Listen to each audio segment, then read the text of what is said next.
Hi, I'm Tim Naftali. I'm director of the Richard Nixon Presidential Library Museum in Yorba Linda, California. It's September 29, 2011, and I have the honor and privilege to be interviewing Francis O'Brien for the Nixon Oral History Program. Mr. O'Brien, thanks for doing this. You're very welcome. I want to give the viewer a sense of what you were doing before you started working with Congressman Rodino. Tell us about your work, please, with John Lindsay. I got recruited, I'm from Ohio, originally from a small town in Ohio, Sandusky, Ohio. And I first started out as a school teacher, actually, in Washington, D.C. at something called Anacostia High School. And then sort of wanted to change things around, and was lucky enough through my brother, actually, to who was working in New York, to get an interview and to be hired by John Lindsay, by the John Lindsay administration, to be on a crisis task force. It's an odd position for somebody from a small town, Ohio, to deal with, in those days, a lot of disruptions in the various communities. I was assigned to Brooklyn, and there were a lot of community boards. There was a lot of disruption in the schools, in the communities, and John Lindsay had this plan that if he sent his folks out to mediate these conflicts, you could get there before the police. And it was an extraordinary experience, obviously, for someone like myself. And we dealt with school disruptions, we dealt with community disruptions. At one time, there were 5 prisons in Manhattan, in the city of New York, that were taken over by the prisoners. I was assigned Kew Gardens to negotiate with a team. This is all way beyond any life experience I had before then. So that was my John Lindsay, roughly speaking. And then I think I went through the housing agency at one time for a short time before I went to Washington to work for Congressman Rodino. How do you get recruited to work for Congressman Rodino? Through a friend. A friend of his knew me, and they called me one day and said, Congressman Rodino is looking for a chief of staff. Would you like to go down and meet with him? And I did. I went down to meet with him. I didn't have any Washington experience or Hill experience. And we had this conversation, and as I'm sure others would tell you, Congressman Rodino is not the most forthcoming person in a conversation. You're never quite sure what he was saying to you. So when I left the interview, I had no idea, did it go well, not well, was I hired, not hired. Turns out I was hired right in the interview. So that's how the job came about. Was this interview about the time of the Agnew proceedings? Before. This was,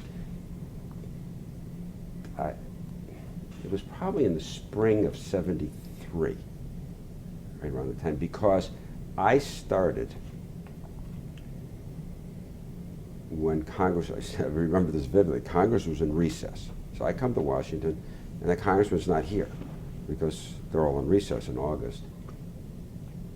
And all of a sudden the Agnew story broke. And I'm sort of in Washington, sort of my first experience is all the stories of Spiro Agnew, Vice President Agnew, start coming out. So that was sort of my first weeks in Washington, D.C., starting with the Agnew situation. Do you remember the day that Agnew came to the House? I certainly do. Could you tell us about it, please? I thought he was one of the most handsome men I ever met. That was sort of an odd impression. He's tall, very stately. And I was kind of impressions of people. For instance, I saw Katie Couric this morning on the plane. I was thinking, no, she's not as tall as I thought. But anyway, so he came to the House, and he came to the office, and we were all staying there, and he was very dignified and very stately, and it was sort of my first time of meeting sort of such a high-ranking member of the government.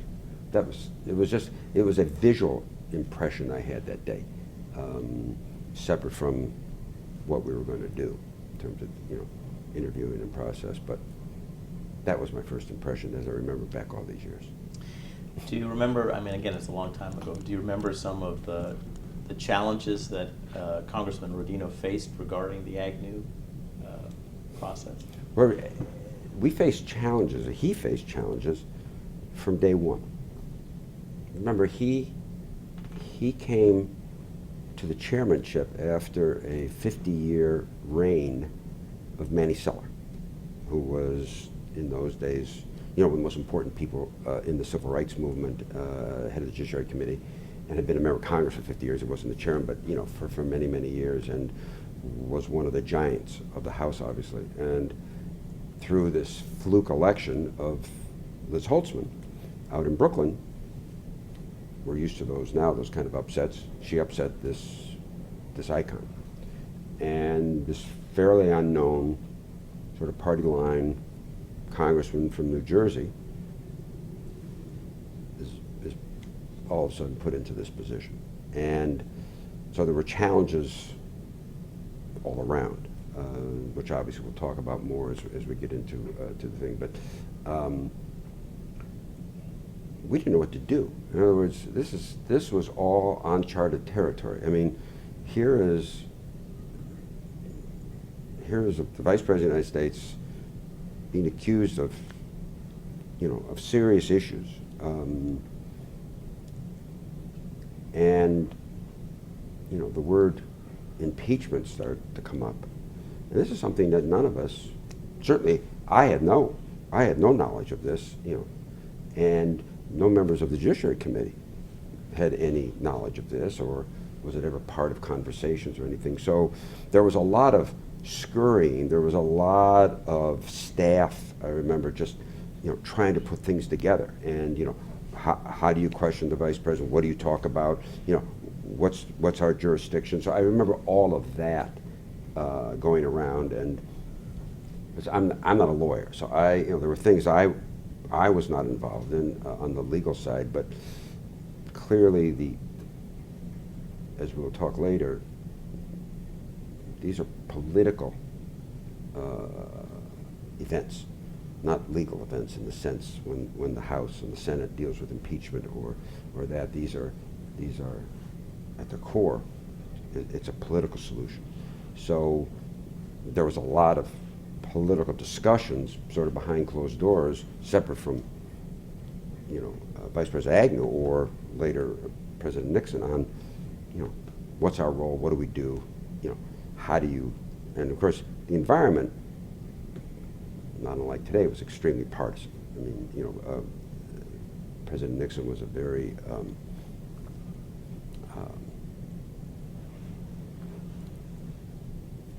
he was a very divisive figure. In other words, there was pro-Nixon, anti-Nixon. We're right in the middle of the war. I mean, there were very challenging times that were, sort of the surround coming out of the 60s and the early 70s. So that's basically all I remember from, it's all impressionistic from Vice President Agnew.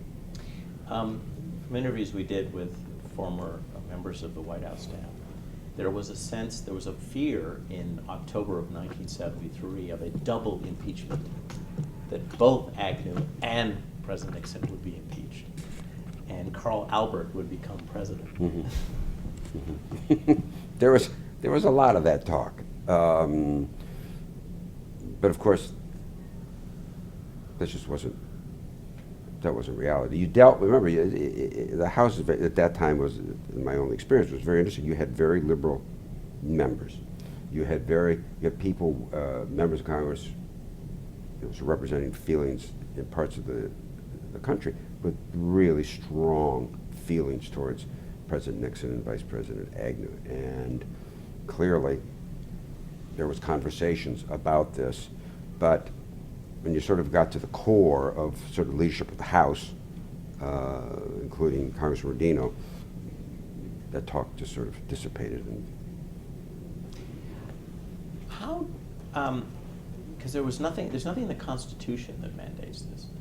How did the leadership in the House decide that the Judiciary Committee would be responsible for the impeachment inquiry? It was a much debated issue. And from my recollection, this is a Tip O'Neill decision in the end. First of all, there was sort of what's the constitutional issue, what's the correct what's the correct mechanism within the House? Do you go through the Judiciary Committee? Do you set up a special committee? Do you set up, I mean, there was all these discussions. Looming over this was Peter Rodino. A lot of these discussions would not have taken place, I don't believe, if Manny Seller had still been the head of the Judiciary Committee because of his historic stature. This is an unknown entity, Peter Rodino. And at the time, not particularly well thought of. I mean, people liked Peter Rodino, but he was a machine politician out of Newark, New Jersey, who followed party line, and was very quiet, was not a forceful figure, and so you had a sort of a legal issue within the House of how do you deal with this issue, and then there was the issue of the human beings who would, and this was a intensely discussed issue. And again, I'm very new at this, so being the chief of staff at the time, and this is all unfolding for the first time in front of me, and I'm trying to read and figure out. Obviously, I'm very loyal to Congressman Rodino, but I don't know. And he'd come back at night. But interesting, he put up a very, very strong argument for it going through the Judiciary Committee, and he being the lead of this effort. And sort of, you don't realize that. I mean, people just don't say, well, geez, I'm surprised. But, and again, he had a very close relationship with Tip O'Neill. They go back, I think the Congressman came in the late 40s, so they came into Congress around the same time. And there's a strong relationship there. There's a strong loyalty. And in the end, again, I was never part of the conversations that took place in the Speaker's office or in Mr. O'Neill's office, but in the end, they made the decision, and I've always believed that it was Tip O'Neill's decision in the end that said it's going to go to the Judiciary Committee and it's going to go to the whole committee. What role do you think Carl Albert played? I think Carl Albert's probably underestimated because we tend to do those things because Tip O'Neill was such a large figure. I think he was considered a wise head. He understood the institution. He had a great deep knowledge of the House and the institution, and I think was an institutionalist in the House. And I think his voice was counted. I just think that Tip was such a strong figure, and that he was more visible and more dominant, sort of in those conversations. But my recollections was that, I mean, people respected Carl Albert. So Congressman Rodino gets this responsibility. Now you have to build a new staff, and your chief of staff. Tell me, what do you remember of that process? Wow. Francis. My assumption was, again, I've just been there a couple months now. I was in New York. I was here in New York at the time of the so-called Saturday Night Massacre, because there had been talk of impeachment all that fall. There was, I think, Father Drinan, John Conyers, Congressman Waldy from California. These are the more liberal members, and others were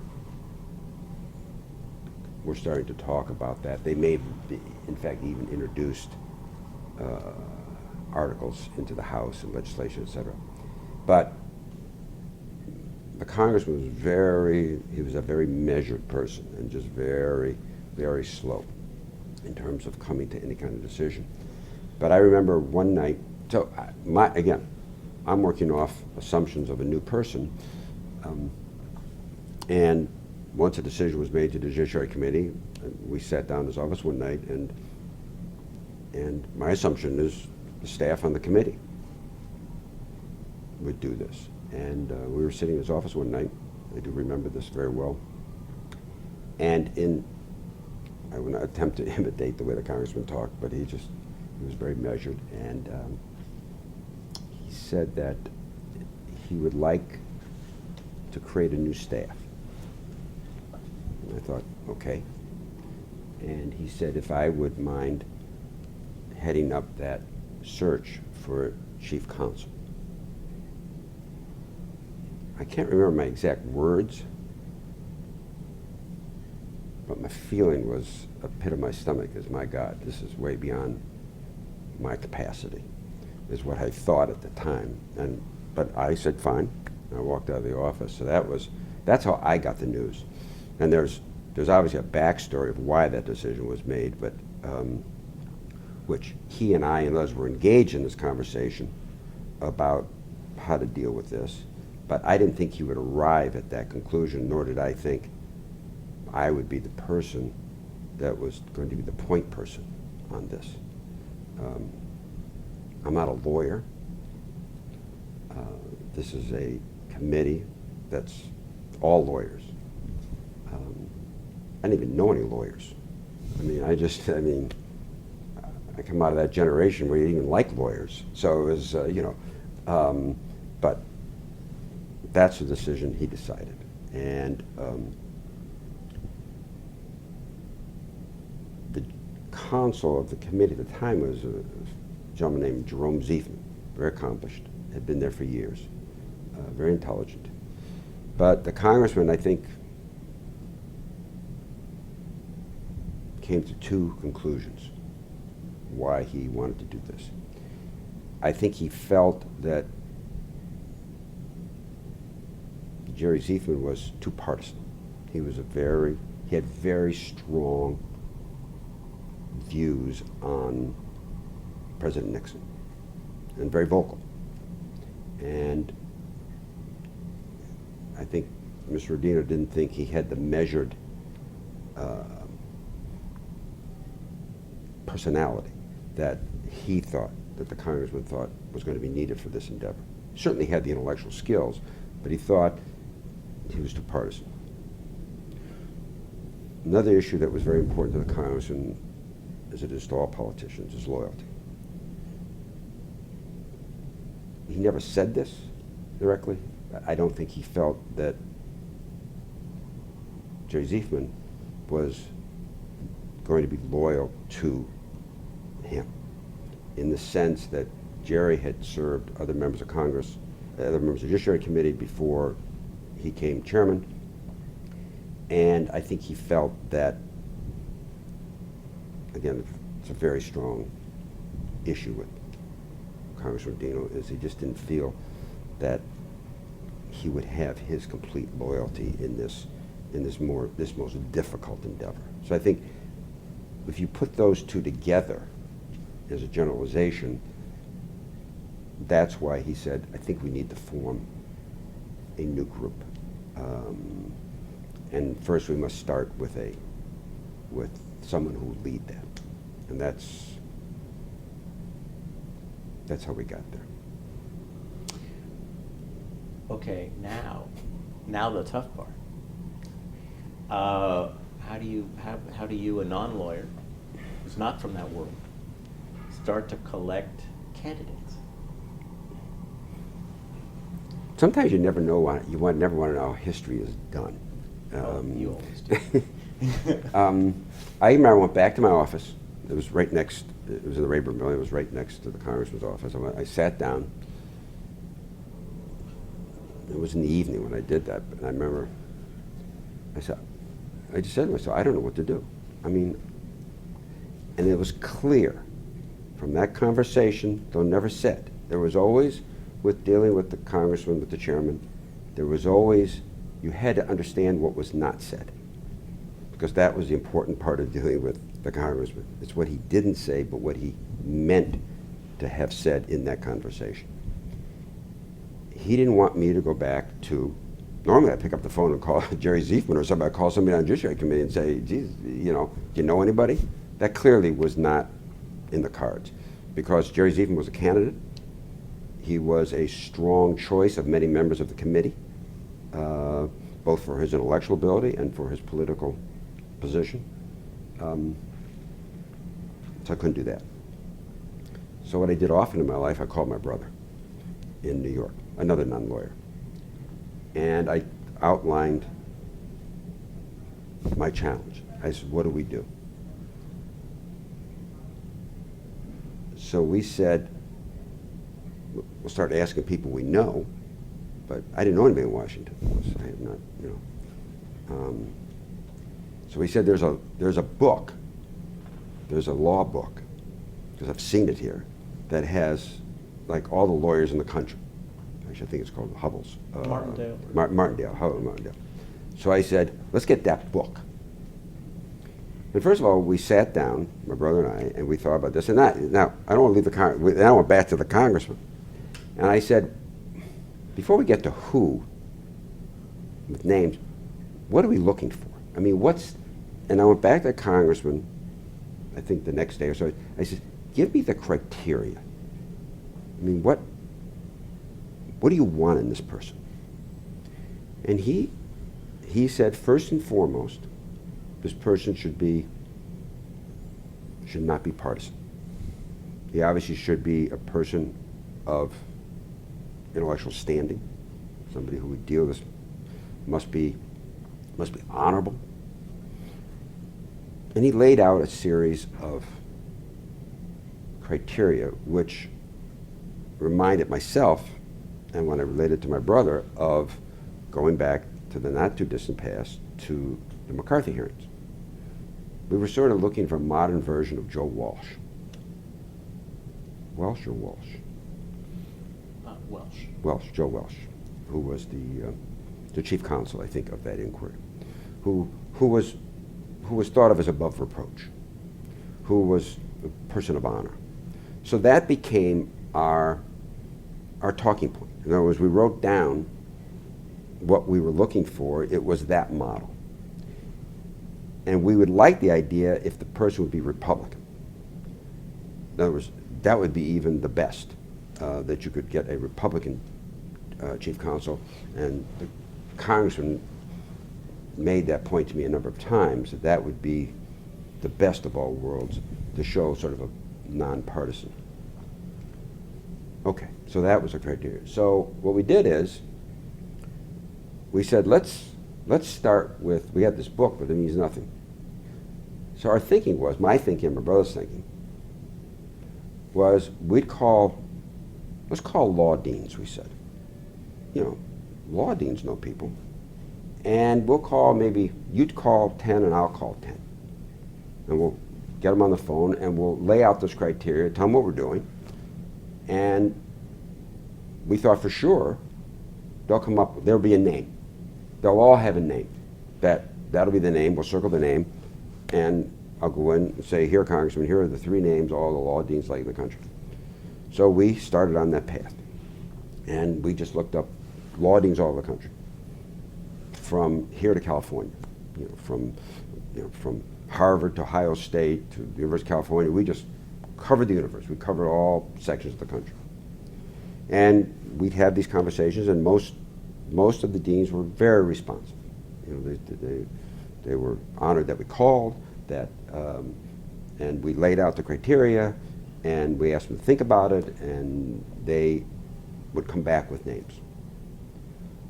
And we just furiously start writing all these names down. Well, there was no consensus, none.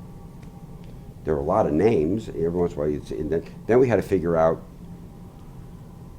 okay, so you put a name. So then we had to do research, and this is the days before the internet, the days before computers almost. And so we had to do all this manual research and find out how old these people were, what's their background, and then I'd get staff from the Congressman's office, not Judiciary Committee, from the Congressman's office. I'd get a couple people to do the research, and we'd research these people. And some just, it didn't appear to have enough experience. Some were too old at the time, etc. So this kept going on for some time. And outside of that room, there's enormous pressure building on the congressman for not forming this, the staff. He had told the leadership he would form the staff. He told the members of the Judiciary Committee that the search was on. I do not think he told who was leading that search, but the search was on, and he was interviewing people. And this went on for some time. And the pressure was just enormous on us at the time. It was just on the Congress and on all of us on trying to come up with this. And months passed. Finally, we started, and then I started asking everybody, anybody I knew.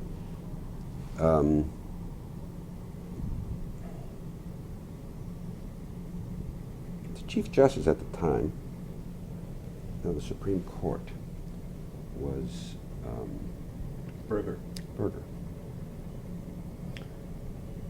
Search of inexperience. My brother calls up Berger in the search and asks if he could come see him. I'm trying to think in this day and age.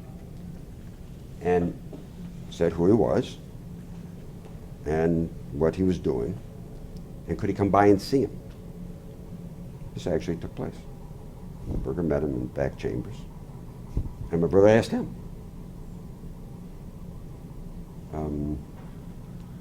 He didn't, as my brother wrote, he didn't come up with any names, but he thought what we were looking for. I think we were way out of bounds actually here in terms of what we were doing, because we just didn't know. But I think Justice Berger just, my brother's outlined this is the kind, and I think he agreed and made some other, but he came up with no names. He felt it was not his place to name anyone, but he saw him. Then I started asking, and you think about today if you did this, I started asking reporters. I didn't know any reporters, but reporters started covering this, and there was a few I knew. And I started asking reporters if they knew anybody. These reporters who I thought were, you know. Did Jimmy Breslin, was he covering you at that point? Jimmy Breslin was covering us at that point. Did you ask Jimmy Breslin? Absolutely, I asked Jimmy Breslin. What did Jimmy Breslin say? Yes, I don't remember. Jimmy Breslin. Did he say, why are you asking me? Jimmy Breslin. But what was interesting is no one ever said anything. No one thought this was unusual. Now, meanwhile, they'd go out the next day and attack us, but none of these conversations were ever passed. And if they knew anybody, again, it was a very different era.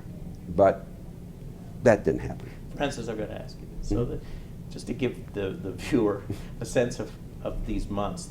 So the Congressman Rodino knows in what, October, that he's going to be running this? Correct. So October and November and December, correct. You and your brother, and anybody else we could get a hold of, yes. Okay, are running this search. Correct.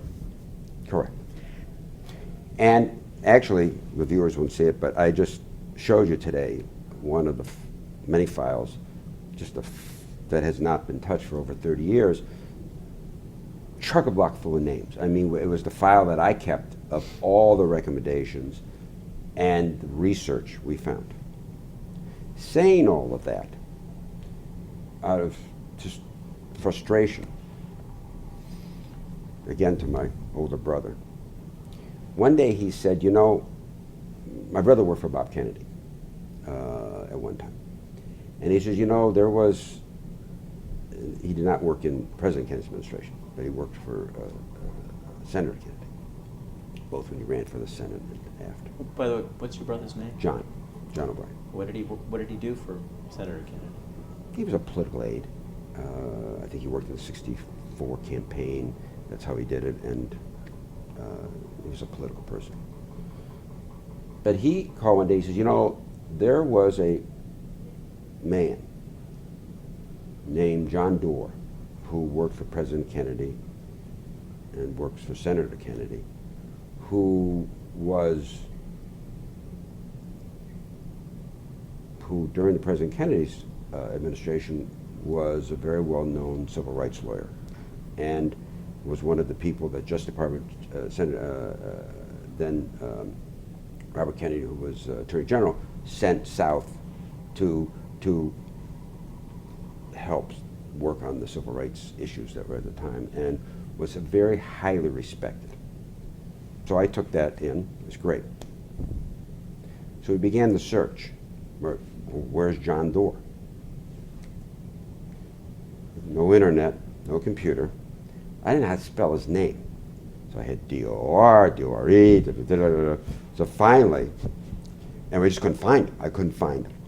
So finally, again, I go back to my brother. So you have to call somebody in the Kennedy family and say, so anyway, it turns out we found him.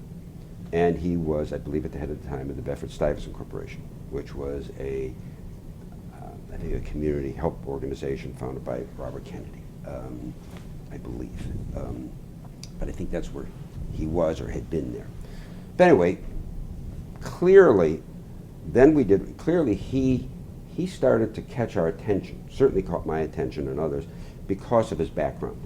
Turns out he was appointed by President Eisenhower, was appointed by President Eisenhower, was a Republican from the Midwest, had this incredible reputation while at the Justice Department. So he started to get on our list. And I started to feed these names to the congressman and there were maybe 10 that we decided that had reached the place where they would meet Congressman Rodino's criteria, and that it was time for him to start meeting these people. And we began the interview process.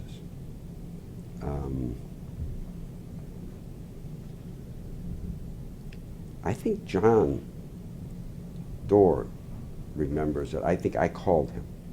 I think that's how he remembers it, that I'm the one that called him and had him come in, and I can't remember the time. I think I talked to him first. You have to think about that for a minute for people who are watching this. I hear him as this young staff person, not a lawyer, had very little experience. I'm interviewing sort of one of the icons of the civil rights movement for this job, but clearly I was just a clearinghouse for the congressman. Anyway, we presented the names. He interviewed the various candidates, and he came to the conclusion that he thought that John Doar was the person that he wanted, that it meet his criteria. We called John Doar. I think I made the call to John Doar because you never want to put a person in this position. I called John Doar to say, if you're going to be asked, if you're going to be asked, would you accept it if you're asked? And he said that he would. So I told the congressman that he would, and then he called him, and he was hired. After the Judiciary Committee approved 3 articles of impeachment, the New York Times wrote a story about sort of the history of the committee and made the argument that Congressman Rodino had a hard time making up his mind, and that in order to push him to make up his mind, somebody leaked to the press the names of John Doar and a few other people. Is it true that the congressman had a hard time actually? I don't know if he had a hard time making his mind. He was extremely judicious. He was a very measured. And this became one of the great assets that shows you where you are in your point of history. That became one of the great assets because, again, he had a conversation one night. He said, and of course I was this very young sort of let's get going staffer, and he said to me one evening, he said, you know, I don't know how this is going to come out, this inquiry. And he took it extremely seriously. He said there could be nothing more serious in this country than the potential removal of the President of the United States. And he said, you know, once you begin this process, you can't stop it. It will go to a conclusion. He said, I don't know what that conclusion is, but before we begin, I want to make sure that we're on the right path and we have done the right things. And I think that was always upmost in his mind, that once the process began, it will follow a course, and and he was right. You know, once the inquiry opens, once you get your staff, And he, as he said to me, I don't know what it's going to be. But so I think he was very judicious. Some say he had a hard time making up his mind. I think he probably did, because there was no, he had nothing to fall back on. Nobody had anything to fall. There's no history here, as you well know. I remember we put a book together. I still remember it. It's a thin little book in a tan binding that was sort of the history of impeachment, that we had the Judiciary staff do. We had to go back to Johnson's time, to go back to the 1860s to find out if there was any history of what do you do. And there was no history. So this was all very uncharted. And he was not about to go into this in a way that was not judicious. He was under a lot of pressure, because many members of this committee, as it is today, I think, were very liberal. And again, he did not have standing. He was not, he didn't have the respect when he took over the committee that Manny Suller had. And he had to earn that respect. So at the same time he's been given this extraordinary task, he has to build credibility with his committee. He has to hold them off. They have to believe the path he has taken is a correct path, and that it is a balanced path, and that it's not a partisan path. And this was very difficult. So he took his time, and what always amazed me, it never bothered him. I used to get very nervous. Pressure never bothered him. It bothers all people, but he was just very calm about it. I'm going to jump ahead because you raised something. What about the time when he thought he was having a heart attack? Remember in February, he gets sick. This is the time when they're discussing the. I remember that. It doesn't. It doesn't come to memory as such a crisis. I think he got sick. They thought maybe he had some kind of heart, but it was not. At least internally, it was not considered, oh my God. I think he was under a lot of pressure, and I think he had whatever one has, high blood pressure, whatever, but it's something I don't remember much about. Okay. By the way, did Melvin Laird, the former Secretary of Defense, play any role whatsoever in the selection of John Doar? I think he supported him. I think there was a number. In other words, once Doar's name came to the fore, and once it started to surface, I think maybe Laird and others, through sort of backdoor messaging, said that they thought that was an honorable choice. Was there any pushback from the more partisan Democrats on the committee because you've chosen a Republican? Yes. There was a lot of displeasure in the more liberal elements of the committee, and I think in the House, that here's a Republican, this is an incredible undertaking, and why would you ever pick a Republican to do this? I think there was that. There was a lot of criticism.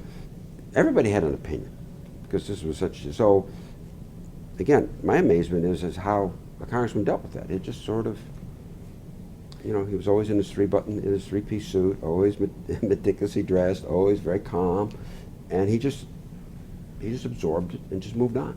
Francis, was there pushback from more partisan Republicans because you just selected somebody who was associated with the Kennedys? Yes.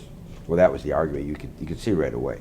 So it was, on the one side you had, here's some big liberal left-wing person, and then you had the liberal Democrats saying, well, here's some Republican. So in the Congress's mind, I think, this is all said many years later, I think he sort of, this is about right.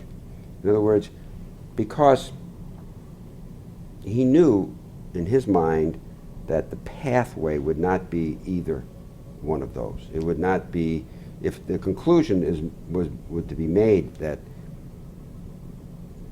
President Nixon would be found guilty or not guilty of charges of impeachment, that it's not going to be made by that partisan element or that partisan element. and he felt it had to be made, the conclusion had to be made out of this, what he called this middle. Do you, at a certain point, say to Mr. Doar, once he's hired, now it's up to you to recruit the rest of the staff, or do you participate? Well, I had to sign off, or actually the chairman had to sign off. There's a backstory. There was a time, because it's all I did. I was chief of staff, but I didn't do any of his rather housework. I mean, a lot of things committee meetings were taking place, and normal business was taking place, but I was only doing this. So a number of times I asked him, did he not think I should go on the committee staff? Because there are certain things where only members of the committee or staff of the committee could participate in certain meetings. And he always demurred and said, no. He said, I don't think, he said, I'd rather keep you here. And it was difficult a lot of times for me, because it sort of restrained my activities. But then it became clear later that no committee member could get to me, because if you're on a committee staff, a ranking member could have you fired, or could do whatever, but you can't do anything to the personal staff. So he said, no, I want you, and I didn't realize this until much later, as he had me do various activities within, with different members and that. But one of the things was signing off. So John, this was up to him. I mean, then of course, remember, the minority had to pick a counsel, who, by the way, was on our list, was on the chairman's list for chief counsel. And it was Mr. Jenner from Chicago. I can't remember his first name. Bert. Bert. Did Congressman Rodino interview Bert Jenner for the job? I don't remember. Actually, I don't remember. But I know he was on the list, because I remember the congressman and I talking one night and saying, this is a great choice. I mean, he thought he was, again, he met the criteria from Rodino's point of view. He thought he was honorable. He thought he was not partisan. He was Republican, obviously, and strong Republican roots, but out of Chicago. But and he thought he had the intellectual heft. So he was very pleased with that choice when they picked. But so that was done. Then a lot of politicking, because remember, this is a political process, took place in the picking the staff. Because to counter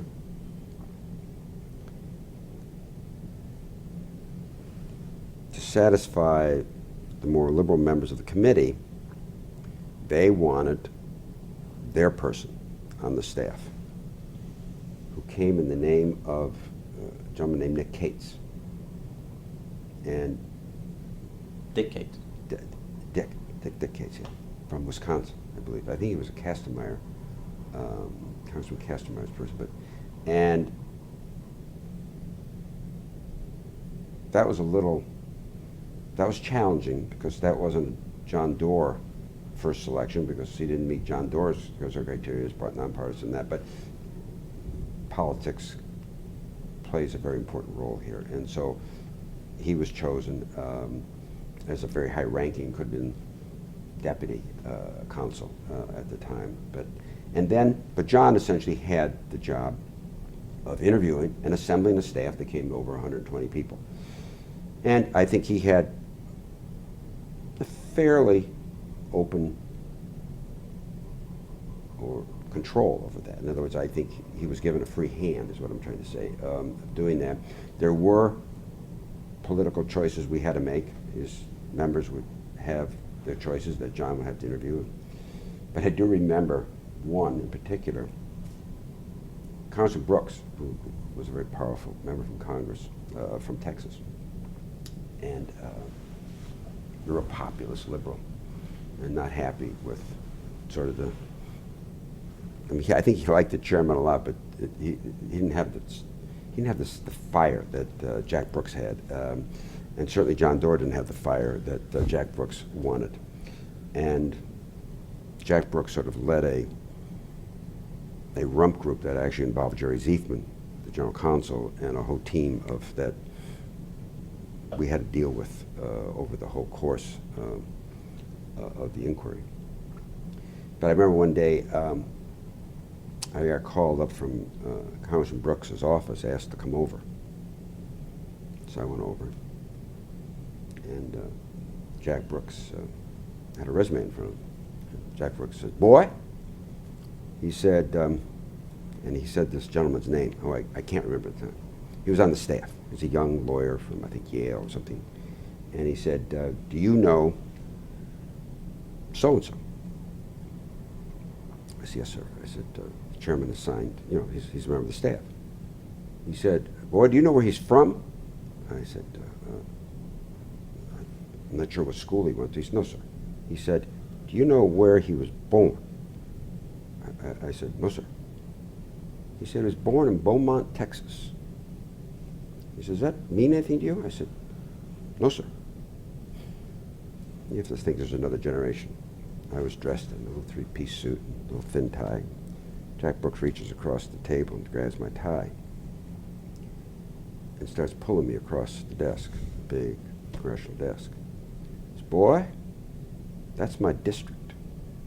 He says, "Don't you ever hire somebody from my district without getting my approval." My necktie was very tight at that point, around my neck. And he dropped me. I go, "Yes, sir." So I went back. Jack Brooks, because I had the approval. I mean, this is John Doar wanted to hire this person. He was highly qualified. Congressman said fine, and I signed off on it. It was just a normal procedure. I think Jack Brooks many times called the congressman and said that he wanted me fired because, you know, I had done this, and this just can't happen. This is, you know, a breach of protocol. You just never do this. And the congressman, being a good politician, said, "Jack," which he often said, "sometimes I just can't control the kid. He just does things that I just can't, you know, I just don't understand." Then began the great relationship between the congressman and myself, understanding my role and the role of everyone. And anyway, he was hired, and I think he's a very well-known lawyer today. I just can't remember his name, but anyway, to your, you know, making the story long for you, just John, essentially, John, Mr. Jenner, and others picked the staff. They had a pretty good, you know, 90% of the staff was their choice. And I think they picked some of the best people, as we later see in the country. Do you remember any of the Republicans pushing for their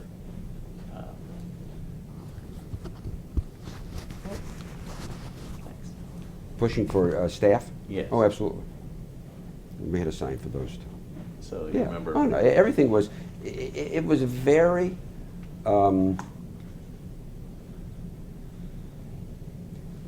It was very easy, and this was very partisan. Yes, it was very tense. Yes, but there was a cordiality and respect between the two parties. The ranking member was a Congressman Hutchison, who was quite elderly, and had the deep respect of Chairman Rodino. But Hutchison was up in age, and this obviously was very stressful for him. So the second ranking Republican was, I think, a gentleman named McClory from Illinois, I think. And he became very important. In other words, the Congress was in constant consultation with him. And there was that relationship where that you respected each other. There was a lot of partisanship, there was a lot of people out on the fringes, but there was a deep respect, institutional respect, between the two parties. And there wasn't, I think, some of the rancor that exists today, even though this was an unbelievable historic undertaking with enormous amount of partisan input here. But Can you help us understand that? Because, as you said, it was a partisan time, and yet there wasn't the rancor. So right. Was it just the way in which the congressmen interacted with each other? Well, I think institutionally, still the institution was still very strong. Congress, both the House and Senate, they had very strong leaders. I think there was a lot of respect on both sides of the aisle. And in the one I remember being there all those years ago, it was, so when it was time to be partisan, you're partisan. It was time, you know, when these different bills up. But, and yes, there was a lot of name calling, but it was all within boundary. I just remember it was always within a boundary. But I think personalities, people forget about personalities. Personalities make a great deal of difference. Congressman Rodino knew all these people. They spend enormous amounts of time together. A lot of that time was in the gym, actually, where they all went to the members' gym. Congressman was a daily participant. I think he played handball in the gym. But they ate lunch together. You know, they went to the members' dining room, and there was just a lot of, if not socializing, there was just, in terms of not going out to dinner at night, but there was a lot of, people knew each other. And when you know somebody, there's a lot of respect for the other person. So I think the personalities really helped. And of course, you know, as you look back at history now, it's so many of these members on both sides of the aisles came up. It sort of makes me proud about the House. These are just sort of unknown people, and they rose to the occasion. It's chilling.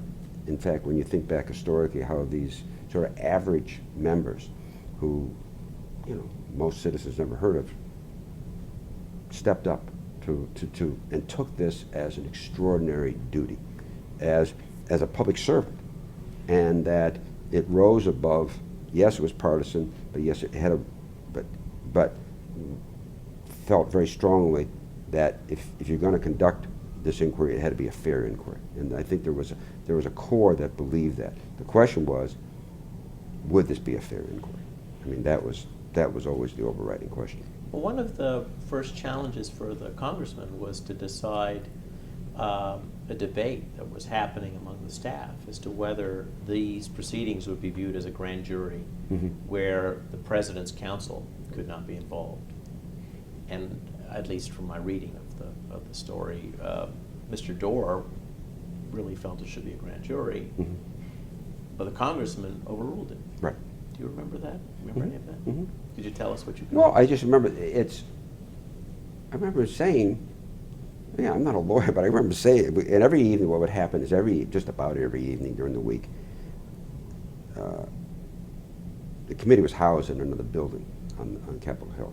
But John and some staff would come over and sort of review the day. And I remember this discussion taking place amongst many others. But I think in the end, the congressman said, you know, this is not a jury. This is not a courtroom. This is Congress. And he didn't feel that, again, he was a great institutionalist. He felt that's not their role. This is not a grand jury. And it shouldn't be thought of as a grand jury.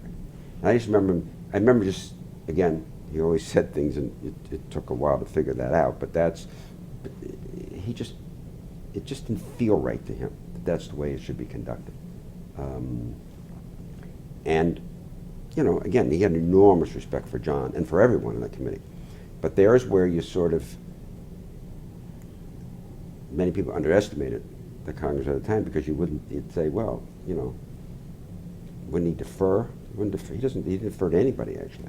He just took it all in and tried to, and then he laid on what the institution should do. You know, what's the role of this House? What's the role of these people? And then he'd make the decision. But yeah, I remember those conversations.